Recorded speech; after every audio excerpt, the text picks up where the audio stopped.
What's up? It's Luke. It's been a big week and we have a lot to get to, but first, take a look. Get ready. The largest event of the year is coming to Las Vegas. The Bitcoin Conference 2025 is an event you cannot miss. I attended last year as a student and had a blast connecting with fellow Bitcoiners, learning from workshops, and hearing from the industry leaders in the Bitcoin space. I loved it so much that this year I've partnered up to get you guys a sweet deal. Use my code WINS at checkout or click the link in the description for 10% off your tickets. Thanks again for supporting the channel, and I can't wait to meet many of you there. Again, use code WINS or click the link in the description to secure your spot at the one and only Bitcoin conference. Now, let's get back to the news. Bitcoin is still hovering around $81,000, but I do not think this price is sustainable for much longer. We have inflation down to 1.35% on the Trueflation Index, and this is actually the lowest inflation has been over the last 4 years. So if you're scared of the market right now, I would just say this is short-term pain for long-term gain.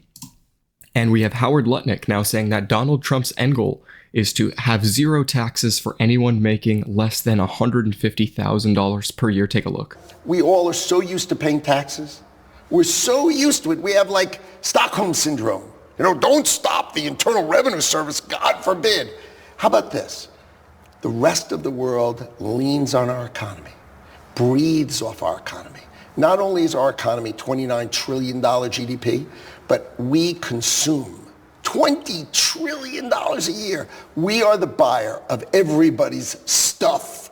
We buy everybody's stuff. So who's more important? The people who sell stuff or the people who buy stuff? So we are the buyer of everybody's commodities, products, goods and services. Everything comes from us, right? Let them pay a membership fee. We all understand that model. Let them pay. How about we, you and I, and every single person we know pay less? How about no tax on tips? How about no tax on overtime? How about no Social Security? How about all those things? These are the kind of thoughts that will change America. I know what his goal is. No tax for anybody who makes less than $150,000 a year.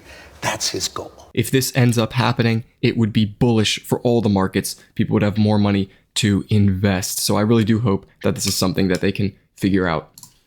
We had on Monday, the Bitcoin Policy Institute hold a conference, and we had CEO Andrew Hones saying that the government should issue $2 trillion worth of Bitcoin-backed bonds and use 10% of that to buy $200 billion of Bitcoin. And I really do hope that this is one of the budget-neutral strategies that they tap to accumulate as much Bitcoin as possible. Also at the conference was Michael Saylor, and he explained what a Bitcoin superpower actually means. Check it out. President Trump has laid out a guideline. We should be the superpower. If you want a superpower strategy, here's a superpower strategy. Acquire Bitcoin consistently. By the way, over what time frame?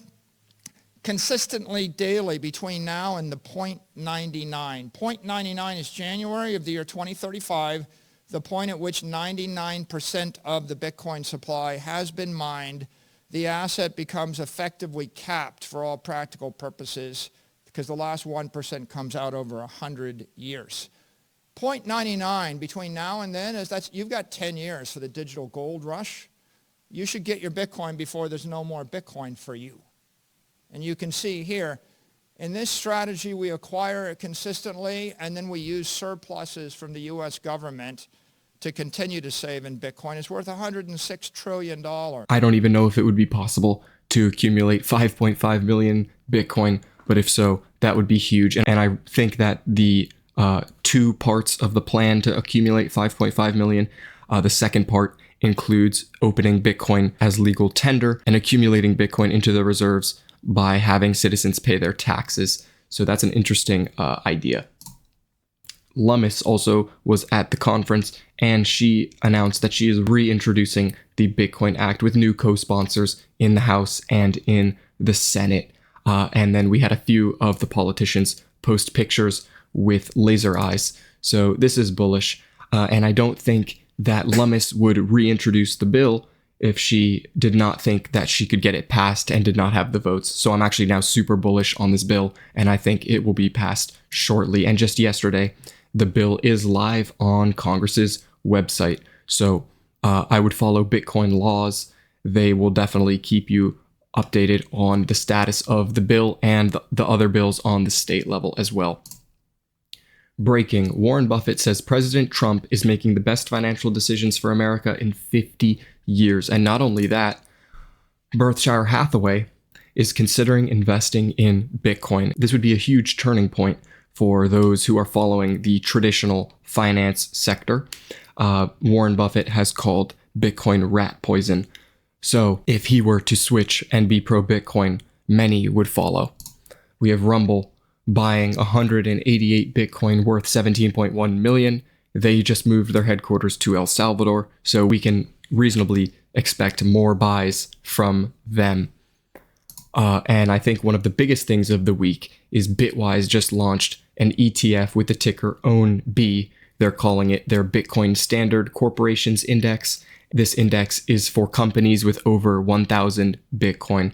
Right now, the top 10, to name a few, are Strategy, Mara, and then we have Riot, Metaplanet, and Galaxy. All of these companies are using Saylor's playbook to accumulate as much Bitcoin as possible. And the reason that this is so big is that it is basically shouting out to any small or mid-sized company that is not going to be able to get into indexes like the QQQ or the S&P 500 and saying, look, if you just stack 1,000 Bitcoin, you will get passive flows from this index, and you can now join the list of companies that are doing this. So if you want to stay up to date with news about strategy and Bitcoin, I just ask that you subscribe.